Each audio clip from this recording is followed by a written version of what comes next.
Hey, fellow TikTokers. All right. So, transphobia, part 3, and why it happens. And this will be the final part. So, let's recap real quick.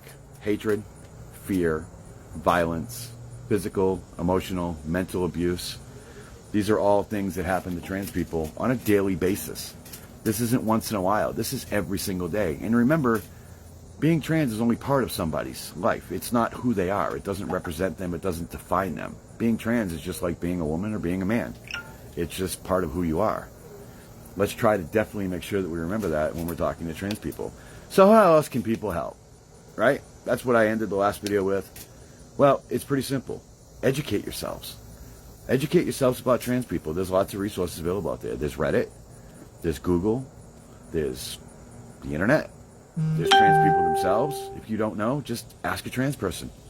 Most trans people are more than willing to answer questions as long as they're not violating questions, as long as they're not personal questions, as long as they're not questions that are rude or interfering. If you wouldn't ask a normal person these questions, don't ask a transgender person. It's just completely wrong.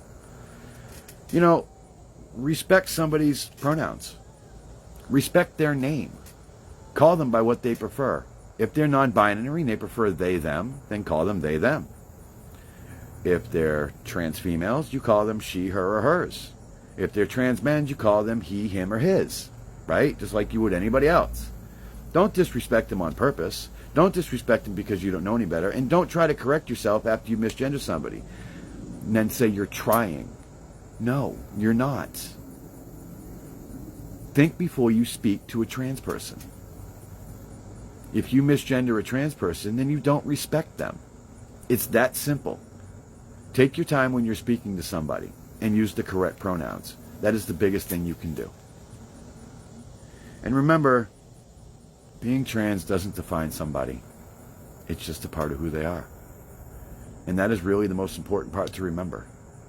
It's just treat a trans person like anybody else. Transphobia exists and we need to stop it. We see this every day in my lives. We see this every day in other people's lives.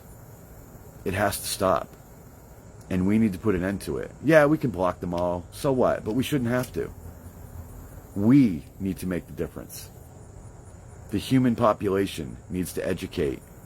And when we educate, we overcome. The more people know, the better.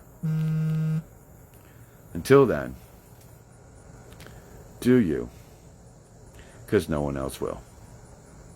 And we'll see you soon.